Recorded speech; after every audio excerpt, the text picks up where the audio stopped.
Обоняние – одно из важнейших чувств человеческого восприятия. Если его не будет, то мы не сможем почувствовать вкус еды. Интересная штучка – запах. Но что это такое? Взрослые наверняка знают. Здравствуйте, можно вам задать вопрос? Ну, если ты такая, пожалуйста, смелая, задавай, раз такая смелая. Слушаю. Что такое запах? Запах, осязание, обоняние, еще что?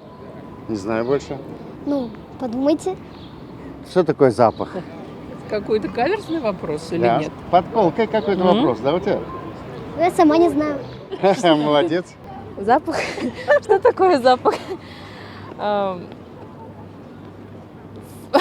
Что-то вкусное чувствуется, сладкое, приторное. Ощущение, которое выражается вкусовыми рецепторами. Какое-то ощущение, что мы...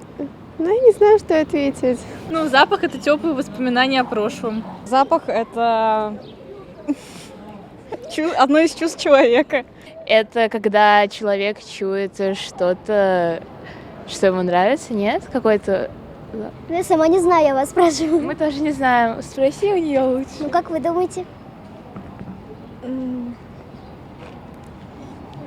Я не могу ответить на этот вопрос. Как вы думаете, что такое запах? Запах? Ой, ну не знаю, как дать определение. Все на свете состоит из молекул. Запах – это сбежавшие от кого-то и залетевшие к нам в нос молекулы.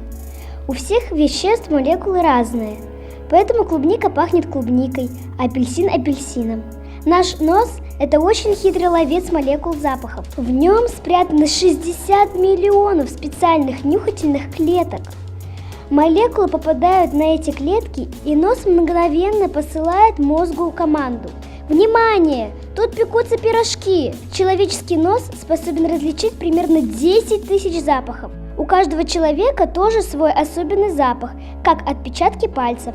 Валерия Давлетова-Григорова, Тимур Кашаев специально для Горы новостей.